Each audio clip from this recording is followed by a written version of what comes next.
बोलिए वृंदावन बिहारी लाल की जय। सद्गुरुदेव भगवान की जय।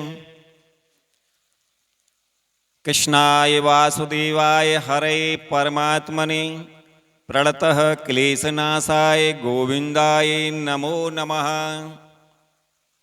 बंसी विभूषित करा नवनीरदाभात पीतांबरा दरुणबिंब फलाधरोष्ठात् धूलेन्दु सुंदर मुखादर बिंद नेत्रात् कृष्णात् परम किमपि तत्त्वमहं न जाने। सभी भगवत भक्तों को जय जय श्री राधे, जय श्री कृष्णा।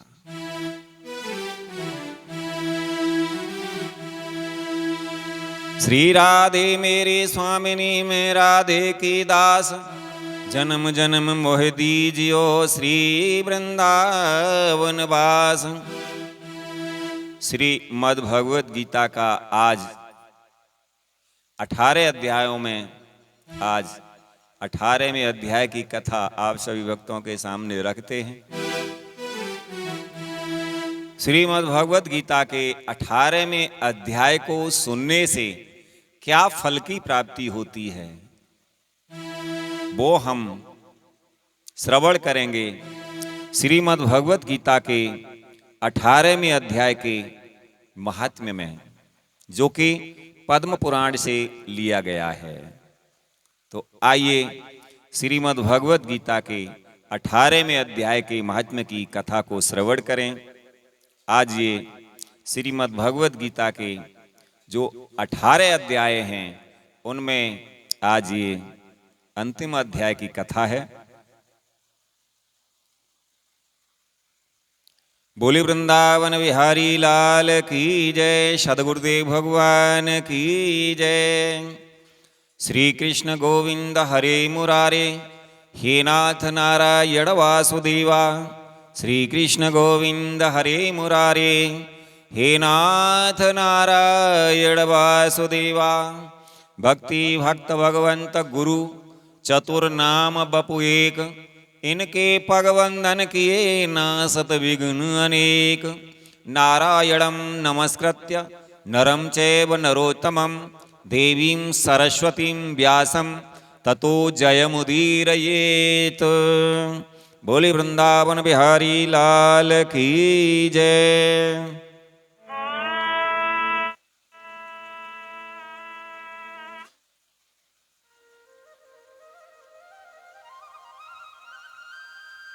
श्रीमद् भगवत गीता के 18वें अध्याय का महात्म्य।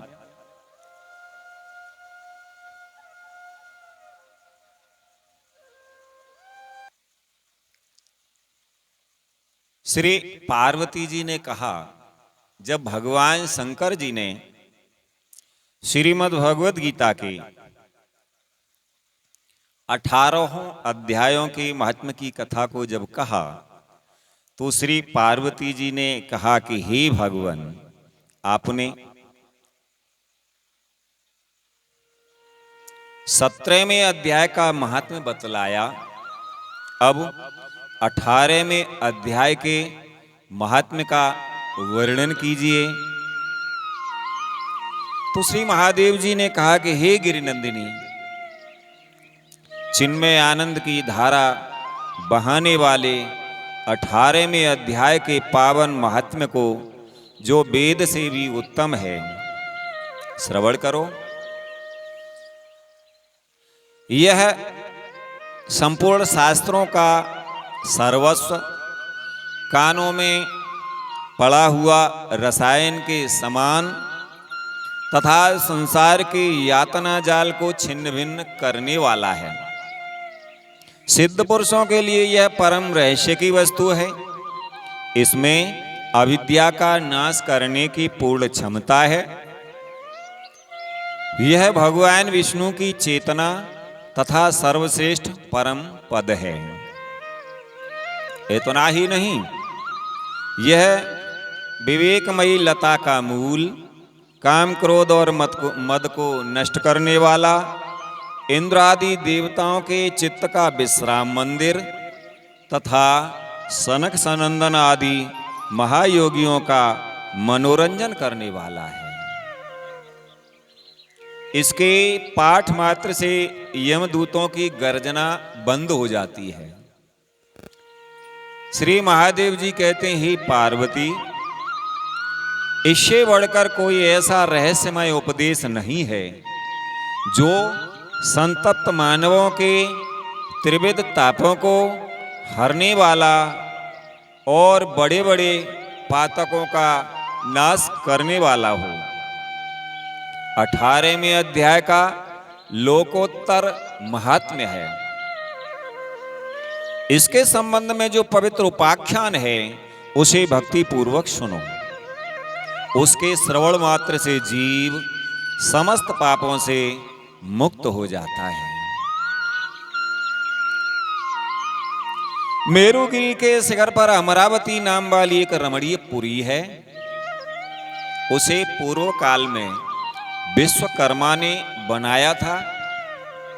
उस पुरी में देवताओं द्वारा सेवित इंद्र सची के साथ पौने देवलोक के साम्राज्य का मुकुट इस नूतन इंद्र के मस्तक पर रख दिया। फिर तो दिव्य गीत गाती हुई देवांगनाओं के साथ सब देवता उनकी आरती उतारने लगे। ऋषियों ने वेद मंत्रों का उच्चारण करके उन्हें अनेक आशीर्वाद दिए। गंधर्वों का ललित स्वर में मंगलमय गान होने लगा। इस प्रकार इस नवीन इंद्र को 100 यज्ञों का अनुष्ठान किए बिना ही नाना प्रकार के उत्सवों से सेवित देखकर पुराने इंद्र को बड़ा विस्मय हुआ। वे सोचने लगे, इसने तो मार्ग में न कभी पौंसले बनवाए हैं, न पोखरे खुदवाए हैं और न पथिकों को विश्राम देने वाले बड़े बड़े वृक्ष ही लगवाए हैं। अकाल पड़ने पर अन्नदान के द्वारा इसने प्राणियों का सत्कार भी नहीं किया है। इसके द्वारा तीर्थों में सत्र और गांवों में यज्ञ का अनुष्ठान भी नहीं हुआ है। फिर इसने यहां भाग्य की दी हुई ये सारी वस्तुएं कैसे प्राप्त की हैं? इस चिंता से व्याकुल होकर इंद्र भगवान विष्णु से पूछने के लिए प्रेम पूर्वक क्षीर सागर के तट पर गए और वहां अकस्मात अपने साम्राज्य से भ्रष्ट होने का दुख निवेदन करते हुए बोले। देवराज इंद्र कहने लगे भगवान विष्णु से कि हे लक्ष्मीकांत, मैंने पूर्व काल में आपकी प्रसन्नता के लिए 100 यज्ञों का अनुष्ठान किया। उसी के पुण्य से मुझे इंद्र पद की प्राप्ति हुई थी, किंतु इस समय स्वर्ग में कोई दूसरा ही इंद्र अधिकार जमाए बैठा है। उसने तो न कभी धर्म का अनुष्ठान किया है और न यज्ञों का। फिर उसने मेरे दिव्य सिंहासन पर कैसे अधिकार जमाया है? श्री भगवान बोले, हे इंद्र, वह गीता के 18वें अध्याय में से 5 श्लोकों का प्रतिदिन पाठ करता है। उसी के पुण्य से उसने तुम्हारे उत्तम साम्राज्य को प्राप्त कर लिया है। गीता के 18वें अध्याय का पाठ सब पुण्यों का शिरोमणि है। उसी का आश्रय लेकर तुम भी अपने पद पर स्थिर हो सकते हो। भगवान विष्णु के यह वचन सुनकर और उस उत्तम उपाय को जानकर इंद्र ब्राह्मण का वेश बनाए गोदावरी के तट पर गए। वहां उन्होंने कालिका ग्राम नामक उत्तम और पवित्र नगर देखा, जहां काल का भी मर्दन करने वाले भगवान कालेश्वर विराजमान हैं। वहीं गोदावरी तट पर एक परम धर्मात्मा ब्राह्मण बैठे थे, जो बड़े ही दयालु और वेदों के पारंगत विद्वान थे। वे अपने मन को वश में करके प्रतिदिन गीता के 18वें अध्याय का स्वाध्याय किया करते थे। उन्हें देखकर इंद्र ने बड़ी प्रसन्नता के साथ उनके दोनों चरणों में मस्तक झुकाया और उन्हीं से 18वें अध्याय को पढ़ा। फिर उसी के पुण्य से उन्होंने श्री विष्णु का सायुज्य प्राप्त कर लिया। इंद्रादि देवताओं का पद बहुत ही छोटा है, यह जानकर वे परम हर्ष के साथ उत्तम वैकुंठ धाम को गए। अतः यह अध्याय मुनियों के लिए श्रेष्ठ परम तत्व है। श्री महादेव जी कहते हैं, हे पार्वती, 18वें अध्याय के इस दिव्य महात्म्य का वर्णन समाप्त हुआ। इसके श्रवण मात्र से मनुष्य सब पापों से छुटकारा पा जाता है। इस प्रकार संपूर्ण गीता का पाप नाशक महात्म्य बतलाया गया। हे महाभागे, श्री महादेव जी कहते हैं, हे महाभागे, जो पुरुष श्रद्धा युक्त होकर इसका श्रवण करता है वह समस्त यज्ञों का फल पाकर अंत में श्री विष्णु का सायुज्य प्राप्त कर लेता है। बोले वृंदावन बिहारी लाल की जय, सद्गुरुदेव भगवान की जय। तो ये था श्रीमद् भगवद गीता के 18वें अध्याय को श्रवण करने से या पाठ करने से क्या फल मिलता है कहता हूं। श्री भगवान बोले, कितने ही पंडित जन तो काम्य कर्मों के त्याग को संन्यास कहते हैं तथा दूसरे विचार इसलिए त्यागने के योग्य है, और दूसरे विद्वान यह कहते हैं कि यज्ञ, दान और तपरूप कर्म त्यागने के योग्य नहीं है। श्री भगवान कहते हैं, हे पुरुष श्रेष्ठ अर्जुन, संन्यास और त्याग इन दोनों में से पहले त्याग के विषय में तू मेरा निश्चय सुन, क्योंकि त्याग सात्विक, राजस और तामस भेद से 3 प्रकार का कहा गया है। यज्ञ, दान और तपरूप कर्म त्याग करने के योग्य नहीं है, बल्कि वह तो अवश्य कर्तव्य है, क्योंकि यज्ञ, दान और तप ये तीनों ही कर्म बुद्धिमान पुरुषों को और तपरूप कर्मों को तथा और भी संपूर्ण कर्तव्य कर्मों को आसक्ति और फलों का त्याग करके अवश्य करना चाहिए। यह मेरा निश्चय किया हुआ उत्तम मत है। निषिद्ध और काम्य कर्मों का तो स्वरूप से त्याग करना उचित ही है, परंतु नियत कर्म का स्वरूप से त्याग करना उचित नहीं है। इसलिए मोह के कारण उसका त्याग कर देना तामस त्याग कहा गया है। श्री भगवान कहते हैं, हे अर्जुन, जो कुछ कर्म है वह सब दुख रूप ही है। ऐसा समझकर यदि कोई शारीरिक क्लेश के भय से कर्तव्य कर्मों का त्याग कर दे तो वह ऐसा राजस त्याग करके त्याग के फल को किसी प्रकार भी नहीं पाता। श्री भगवान कहते हैं, हे अर्जुन, जो शास्त्र विहित कर्म करना कर्तव्य है, इसी भाव से आसक्ति और फल का त्याग करके किया जाता है। शास्त्र अनुकूल अथवा विपरीत जो कुछ भी कर्म करता है उसके ये 5 कारण हैं, परंतु ऐसा होने पर भी जो मनुष्य अशुद्ध बुद्धि होने के कारण उस विषय में यानी कर्मों के होने में केवल शुद्ध स्वरूप आत्मा को कर्ता समझता है, वह मलिन बुद्धि वाला अज्ञानी यथार्थ नहीं जानता। जिस पुरुष के अंतःकरण में मैं करता हूं ऐसा भाव नहीं है तथा जिसकी बुद्धि सांसारिक पदार्थों में और कर्मों में लिपायमान नहीं होती, वह पुरुष इन सब लोकों को मारकर भी वास्तव में न तो मारता है और न पाप से बंधता है। ज्ञाता, ज्ञान और ज्ञेय ये 3 प्रकार की कर्म प्रेरणा हैं, और कर्ता, करण तथा क्रिया ये 3 प्रकार का कर्म संग्रह है।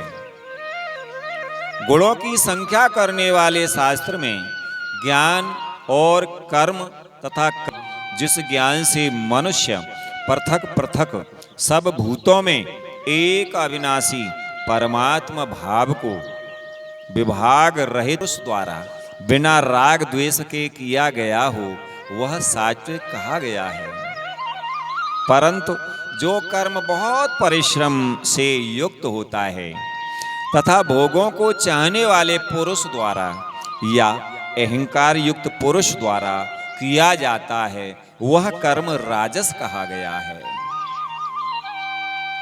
जो कर्म परिणाम हानि हिंसा और सामर्थ्य को ना विचार कर केवल अज्ञान से आरंभ किया जाता है उसे युक्त कर्मों के फल को चाहने वाला और लोभी है तथा दूसरों को कष्ट देने के स्वभाव वाला अशुद्ध आचारी और हर्ष शोक से लिप्त है वह राजस कहा गया है। और जो कर्ता अयुक्त शिक्षा से रहित घमंडी तामस कहा जाता है। भगवान श्री कृष्ण कहते हैं, हे धनंजय, अब तू बुद्धि का और धृति का भी गुणों के अनुसार 3 प्रकार का भेद मेरे द्वारा संपूर्णता से विभाग पूर्वक कहा जाने वाला सुन। हे पार्थ, जो बुद्धि प्रवृत्ति मार्ग और निवृत्ति मार्ग को, कर्तव्य और अकर्तव्य को, भय और अभय को तथा बंधन और मोक्ष को यथार्थ जानती है वह बुद्धि सात्विकी है।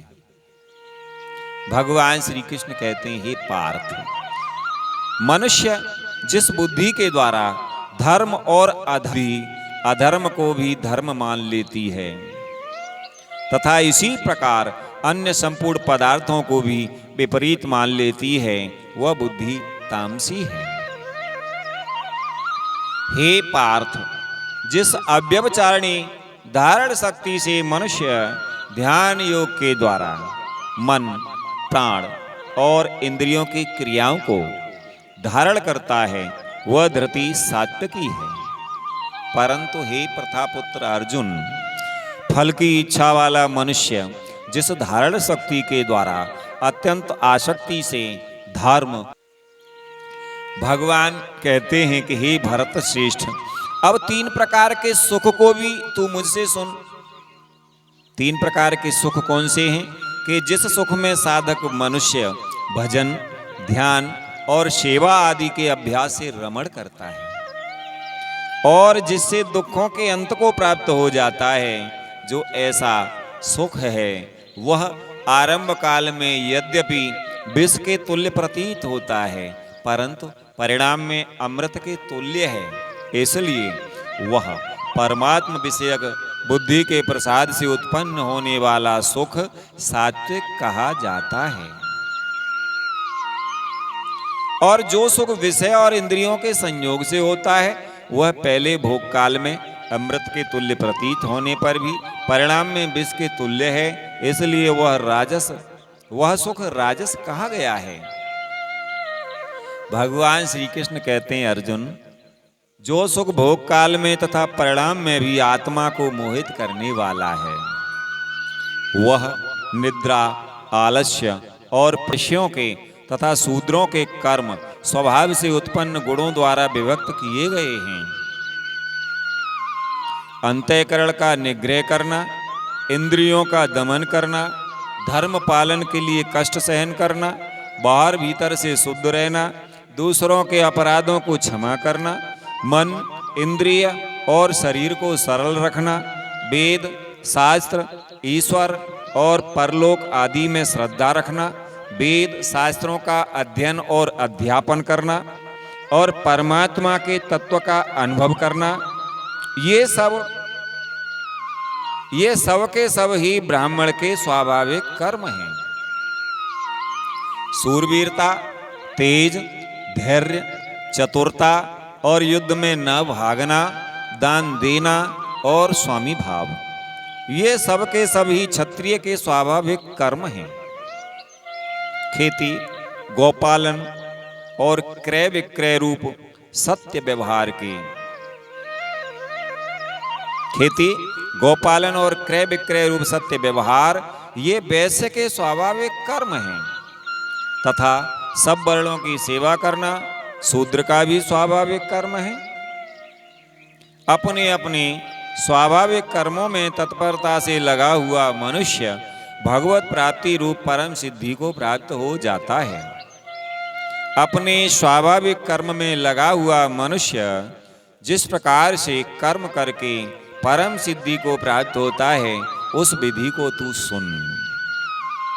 जिस परमेश्वर से संपूर्ण प्राणियों की उत्पत्ति हुई और जिससे यह समस्त जगत व्याप्त है, उस परमेश्वर की अपने स्वाभाविक कर्मों द्वारा पूजा करके मनुष्य परम सिद्धि को प्राप्त हो जाता है। अच्छी प्रकार आचरण किए हुए दूसरे के धर्म से गुण रहित भी अपना धर्म श्रेष्ठ है, क्योंकि स्वभाव से नियत किए हुए स्वधर्म रूप कर्म को करता हुआ मनुष्य पाप को प्राप्त नहीं होता है। अतएव हे कुंती पुत्र, दोष युक्त होने पर भी सहज कर्म को नहीं त्यागना चाहिए, क्योंकि धुएं से अग्नि की भांति सभी कर्म किसी न किसी दोष से युक्त हैं। सर्वत्र आसक्ति रहित बुद्धि वाला, स्पृहा रहित और जीते हुए अंतःकरण वाला पुरुष सांख्य योग के द्वारा उस परम नेश कर्म सिद्धि को प्राप्त होता है। श्री भगवान कहते हैं, अर्जुन, जो कि ज्ञान योग की परा निष्ठा है, उस नेश कर्म सिद्धि को जिस प्रकार से प्राप्त होकर मनुष्य ब्रह्म को प्राप्त होता है, उस प्रकार को हे कुंती पुत्र तू संक्षेप में ही मुझसे समझ। विशुद्ध बुद्धि से युक्त तथा हल्का, सात्विक और नियमित भोजन करने वाला, शब्द आदि विषयों का त्याग करके एकांत और शुद्ध देश का सेवन करने वाला, सात्विक धारण शक्ति के द्वारा अंतःकरण और इंद्रियों का संयम करके मन, वाणी और शरीर को बस में कर लेने वाला, राग द्वेष को सर्वथा नष्ट करके भली भांति दृढ़ वैराग्य का आश्रय लेने वाला तथा अहंकार, बल, घमंड, काम, क्रोध और परिग्रह का त्याग करके निरंतर ध्यान योग के परायण रहने वाला, ममता रहित और शांति युक्त पुरुष सच्चिदानंद घन ब्रह्म में अभिन्न भाव से स्थित होने का पात्र होता है। फिर वह सच्चिदानंद घन ब्रह्म में एक ही भाव से स्थित प्रसन्न मन वाला योगी ना तो किसी के लिए शोक करता है और न किसी की आकांक्षा ही करता है। ऐसा समस्त प्राणियों में संभाव वाला योगी मेरी पराभक्ति को प्राप्त हो जाता है। उस पराभक्ति के द्वारा वह मुझ परमात्मा को मैं जो हूँ और जितना हूँ ठीक वैसा का वैसा तत्व से जान लेता है तथा उस व्यक्ति से मुझको तत्व से जानकर तत्काल ही मुझ में प्रविष्ट हो जाता है। भगवान श्री कृष्ण कहते हैं, अर्जुन, मेरे परायण हुआ कर्म योगी तो संपूर्ण कर्मों को सदा करता हुआ भी मेरी कृपा से सनातन अविनाशी परम पद को प्राप्त हो जाता है।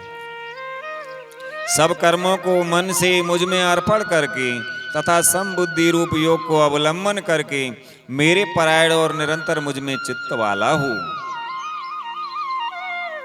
उपर्युक्त प्रकार से मुझ में चित्त वाला होकर तू मेरी कृपा से समस्त संकटों को अनायास ही पार कर जाएगा और यदि अहंकार के कारण मेरे वचनों को नहीं सुनेगा तो नष्ट हो जाएगा। अर्थात परमार्थ मेरा पूजन करने वाला हो और मुझको प्रणाम कर। ऐसा करने से तू मुझे ही प्राप्त होगा। यह मैं तुझसे सत्य प्रतिज्ञा करके कहता हूं, क्योंकि तू मेरा अत्यंत प्रिय है। मन मना भव मद भक्तो मद्याजी माम नमस्कुरु मामे वैश्यसी सत्यम ते प्रतिजाने प्रियो असी में सर्वधर्मान परित्यज्य मामेकं शरणं व्रज अहम त्वा सर्व पापेभ्यो मोक्षयिष्यामि मा शुचः। परमेश्वर की ही शरण में आ जा, मैं तुझे संपूर्ण पापों से मुक्त कर दूंगा, तू शोक मत कर। और अर्जुन, इदम ते ना तपस्काय ना अभक्ताय कदाचन ना चा शुश्रूषवे वाच्यम न च माम यो अभ्यसूयति। तुझे यह गीता रूप रहस्यमय उपदेश किसी भी काल में ना तो तप रहित मनुष्य से कहना चाहिए, ना भक्ति रहित से और ना बिना सुनने की इच्छा वाले से ही कहना चाहिए। तथा जो मुझ में दोष दृष्टि रखता है उससे तो कभी भी नहीं कहना चाहिए। ये गीता इसका सुनने और किसको सुनाना चाहिए? ये गीता का उपदेश कि जो पुरुष मुझ में परम प्रेम करके इस परम रहस्य युक्त गीता शास्त्र को मेरे भक्तों में कहेगा वह मुझको ही प्राप्त होगा, इसमें कोई संदेह नहीं है। या इमं परमं गुह्यं भक्तस्तेषु विधास्यति भक्तिं मयि पराम कृत्वा मामे वैश्यत्य संशयः। और श्री भगवान कहते हैं, अर्जुन सुन, उससे बढ़कर मेरा प्रिय कार्य करने वाला प्रवण भी करेगा, यानी जो इस गीता शास्त्र को सुनेगा वह भी पापों से मुक्त होकर उत्तम कर्म करने वालों के श्रेष्ठ लोकों को प्राप्त होगा। भगवान श्री कृष्ण कहते हैं, हे पार्थ, क्या इस गीता शास्त्र को तूने एकाग्र चित्त से श्रवण किया? और हे धनंजय, क्या तेरा अज्ञान जनित मोह नष्ट हो गया? तो अर्जुन कहने लगे, नष्टो मोहः स्मृतिर्लब्ध्वा त्वत्प्रसादान् मयाच्युत स्थितो अस्मि गत संदेहः करिष्ये वचनं तव। अर्जुन कहने लगे, हे अच्युत, आपकी कृपा से मेरा मोह नष्ट हो गया और मैंने स्मृति प्राप्त कर ली है। अब मैं संशय रहित होकर के स्थित हूं, अतः आपकी आज्ञा का पालन करूंगा। संजय बोले, इस प्रकार मैंने श्री वासुदेव के और महात्मा अर्जुन के इस अद्भुत रहस्य युक्त रोमांचकारक संवाद को सुना। श्री व्यास जी की कृपा से दिव्य दृष्टि पाकर मैंने इस परम गोपनीय योग को अर्जुन के प्रति कहते हुए स्वयं योगेश्वर भगवान श्री कृष्ण से प्रत्यक्ष सुना है। राजन, संस्मृत्य संवादमिमं अद्भुतम केशव अर्जुन योह पुण्यम हृष्यामि चा मुहुर्मुहुः। हे राजन, भगवान श्री कृष्ण और अर्जुन के इस रहस्य युक्त कल्याणकारक और अद्भुत संवाद को पुनः पुनः स्मरण करके मैं बार बार हर्षित हो रहा हूं। और हे राजन, श्री हरि के उस अत्यंत विलक्षण रूप को भी पुनः पुनः स्मरण करके मेरे चित्त में महान आश्चर्य होता है और मैं बार बार हर्षित हो रहा हूं। यत्र योगेश्वरः कृष्णो यत्र पार्थो धनुर्धरः तत्र शरीर विजयो भूतिर्ध्रुवा नीतिर्मतिर्मम। हे राजन, जहां योगेश्वर भगवान श्री कृष्ण हैं और जहां गांडीव धनुषधारी अर्जुन हैं, वहीं पर श्री विजय विभूति और अचल नीति है, ऐसा मेरा मत है। ओम तत्सदिति श्रीमद्भगवद गीता उपनिषत्सु ब्रह्म विद्यायां योग शास्त्रे श्री कृष्ण अर्जुन संवादे मोक्ष संन्यास योगो नाम 18वां अध्यायः। बोली वृंदावन बिहारी लाल की जय। तो ये था श्रीमद्भगवद गीता अथ 18वां अध्याय। अर्जुन उवाच, संन्यासस्य महाबाहो तत्त्वमिच्छामि वेदितुं त्यागस्य च हर्षिकेश पेथिक पृथक् केशिन सूदन। श्री भगवान उवाच, काम्यानां कर्माणां न्यासं संन्यासं कवयो विदुः सर्वकर्म फलत्यागं प्राहुस्त्यागं विचक्षणाः। त्याज्यं दोषवदित्येके कर्म प्राहुर्मनीषिणः यज्ञदान तपः कर्म न त्याज्यमिति चापरे। ऋष्यां शृणुमे तत्र त्यागे भरत सत्तम त्यागो हि पुरुष व्याघ्र त्रिविधय संप्रकीर्तितः। यज्ञदान तपः कर्म न त्याज्यं कार्यमेव तत् यज्ञो दानं तपस्य पावनानि मनीषिणाम्। एतान्यपि तु कर्माणि संगं त्यक्त्वा फलानि च कर्तव्यानीति मे पार्थ निश्चितं मतम् उत्तमम्। नियतस्य तु संन्यासः कर्मणो नोपलभ्यते नोपपद्यते मोहात्तस्य परिस्त्यागस्तामसः परकीर्तितः। दुःखमित्येव यत् कर्म काय क्लेशो यात्यजेत सकृत्वा राजसं त्यागं नैव त्याग फलं लभेत। कार्यमित्येव यत् कर्म नियतं क्रियते अर्जुन संगं त्यक्त्वा फलं चैव स त्यागः सात्विको मतः। नाद्वे अनिष्टमिष्टं मिश्रं च त्रिविधं कर्मणः फलं भवति त्यागिनां प्रीत्य न तु सन्न्यासिनां क्वचित्। पंचेतानि महाबाहो कारणानि निमोदवे सांख्ये कृतान्ते प्रोक्तानि सिद्धे सर्वकर्मणाम्। अधिष्ठानं तथा कर्ता करणं च पृथग्विधं विविधाश्च पृथक् चेष्टा दैवं चैवात्र पंचमम्।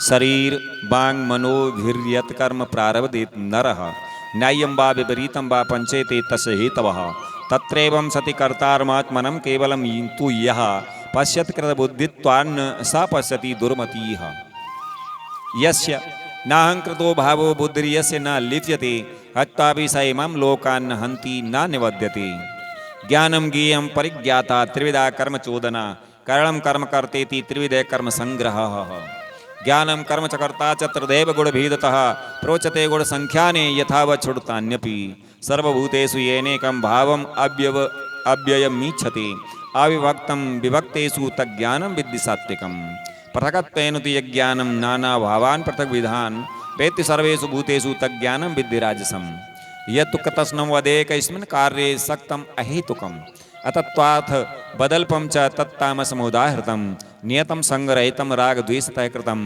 अफल प्रेप्सुना कर्म यत्तत् सात्विकम् उच्यते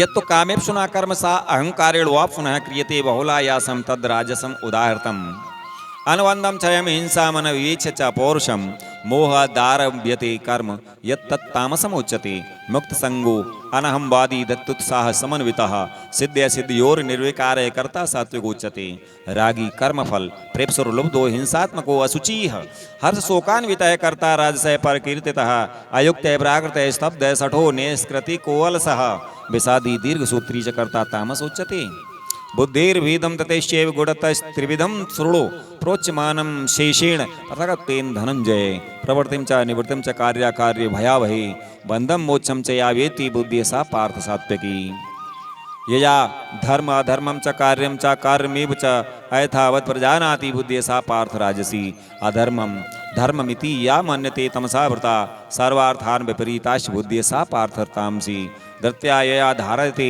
मन प्राणेन्द्रिय क्रिया है योगेन व्यविचारिण्या धृत्य सा पार्थ सात्विकी या तो धर्म कामार्थान धृत्या धारयति अर्जुन प्रसंगेन फलाकांक्षी धृत्य सा पार्थ राजसी यया स्वप्नम भयम शोकम विषादम मदमेव च न विमुंचति दुर्मेधा दते सा पार्थ तामसी सुखम तुदानीं त्रिविधम सुड़मे भर्तर्षभ अव्यासाद रमते यत्र दुःखान्तं च निगच्छति यत्तदग्रे विषमेव परिणामे अमृतोपमं तत्सुखं सात्विकं प्रोक्तमात्मबुद्धि प्रसादजम् विषयेन्द्रिय संयोगाद्यतदग्रे अमृतोपमं परिणामे विषमेव तत्सुखं राजसमे स्मृतं यदग्रे चानुबन्धे च सुखं मोहनमात्मनः निद्रा आलस्य प्रमादोत्थं तत्तामसमुदाहृतं न तदस्ति पृथिव्यां वा दिवि देवेषु वा पुनः सत्वं प्रतिजैर्मुक्तं यदि स्यात् त्रिभिर्गुणैः ब्राह्मण क्षत्रिय विषां शूद्राणां च परन्तप कर्माणि प्रविभक्तानि स्वभावप्रभवैर्गुणैः समोदमस्तपः शोचं शांति राजवमेव च ज्ञानं विज्ञानमास्तिक्यं ब्रह्म कर्म स्वभावजम् शौर्यं तेजो दतदाच्छं युद्धे चाप्य पलायनं दानमीश्वरम् आवश्यक छात्रं कर्म स्वभावजम् कृषि गौरक्ष वाणिज्यं वैश्य कर्म स्वभावजम् परिचर्यात्मकं कर्म शूद्रस्यापि स्वभावजम् स्वे स्वे कर्मन् निरतः संसिद्धिं लभते नरः स्वकर्म निरतः सिद्धिं यथा विन्दति तच्छृणु यतः प्रवर्तिर्भूतानां येन सर्वमिदं ततं स्वकर्मणा तमभ्यर्च सिद्धिं विन्दति मानवः श्रेयान् स्वधर्मो विगुणः परधर्मात् स्वनुष्ठितात् स्वभावनियतं कर्म कुर्वन्नाप्नोति किल्बिषम् सहजं कर्म कौन्तेय सदोषमपि न त्यजेत् सर्वारम्भाय दोषेण धूमे नाग्निरावृताः असक्तबुद्धिः सर्वत्र जितात्मा विगतस्पृहः नैष्कर्म सिद्धिं परमां संन्यासे नाधिगच्छति सिद्धिं प्राप्तो यथा ब्रह्म तथापनोति निबोध मे समासेनैव कौन्तेय निष्ठा ज्ञानस्य या परा बुद्धिया विशुद्धया युक्तो धृत्यात्मानं नियम्य च शब्दादीन् विषयान् त्यक्त्वा रागद्वेषो वियोधस्य च विविक्तसेवी लब्ध्वासि यत्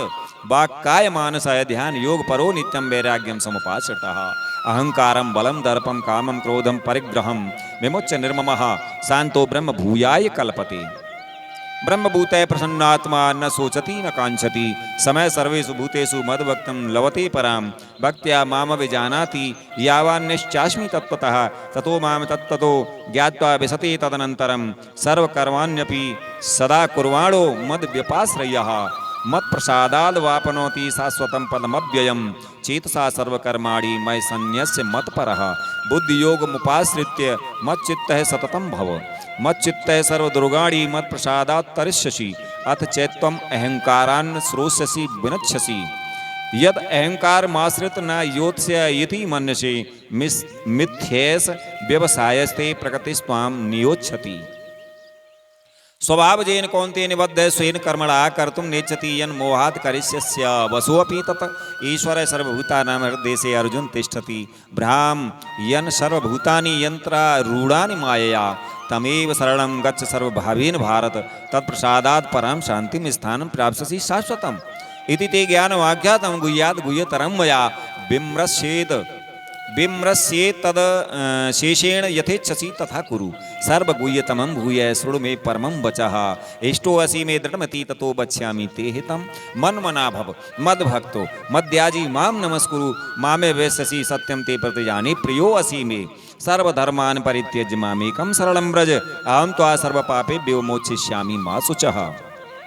इदं ते न तपस्काय न अभक्ताय कदाचन न चा शुश्रूषवे वाच्यम न च माम यो अव्यसूयति या इमं परमं गुह्यं मद्भक्तेष्व विदास्यति भक्ति मयि परां कृत्वा मामे वैश्यत्य संशयः न च तस्मान् मनुष्येषु कश्चिन् मे प्रियकृत्तमः भविता न च मे तस्माद् अन्यः प्रियतरो भुवि अध्यस्यते च य इमं धर्मं संवाद मावयोः ज्ञान यज्ञेन तेनाहमिष्टयिष्यामीति मे मतिः। श्रद्धावानन् सूयश्च सूर्यादपि यो नरः सोऽपि मुक्तः शुभान् लोकान् प्राप्नुयात् पुण्यकर्मणाम् कश्चिदे तच्छ्रुतं पार्थ त्वयैकाग्रेण चेतसा कश्चिदज्ञानसम्मोहः प्रनष्टस्ते धनञ्जय।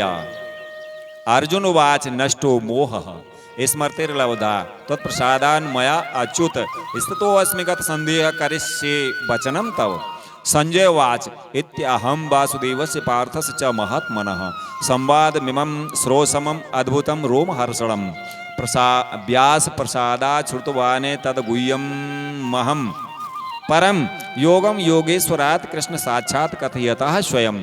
राजन संस्मृत्य संवादमिमं अद्भुतं केशव अर्जुन योः पुण्यम हृष्यामि च मुहुर्मुहुः तच्च संस्मृत्य रूपम अत्यद्भुतम हरेह विस्मयो मे महान राजनिष्यामि च पुनः पुनः। यत्र योगेश्वरः कृष्णो यत्र पार्थो धनुर्धरः तत्र श्रीर्विजयो भूतुर्ध्रुवा नीतिर्मतिर्मम। ओम तत्सदिति श्रीमद्भगवद्गीतासु उपनिषत्सु ब्रह्म विद्यायां योगशास्त्रे श्री कृष्ण अर्जुन संवादे मोक्ष संन्यास योगो नाम 18वां अध्यायः। बोली वृंदावन बिहारी लाल की जय, सद्गुरुदेव भगवान की जय। तो ये था श्रीमद् भगवद गीता के इन्हें बड़े भाव से श्रवण किया और आज ये श्रीमद् भगवद गीता के 18 से भगवत प्राप्ति यानी भगवान की प्राप्ति हम कैसे कर सकते हैं, उसके लिए कुछ त्याग श्रीमद् भगवद गीता में बताए हैं जो कि 7 श्रेणी के हैं। आइए कल की कथा में उसे हम श्रवण करेंगे कि त्याग से भगवत प्राप्ति कैसे होती है, हमें किस किस प्रकार से क्या क्या आचरण करना चाहिए, क्या त्याग करना चाहिए और क्या हमें ग्रहण कर। वत्सल भगवान की जय, गीता महारानी की जय। जय जय श्री राधे, जय श्री कृष्णा। श्री कृष्ण गोविंद हरे मुरारे, हे नाथ नारायण वासुदेवा। श्री कृष्ण गोविंद हरे मुरारे, हे नाथ नारायण वासुदेवा। श्री कृष्ण गोविंद हरे मुरारे, हे नाथ नारायण वासुदेवा।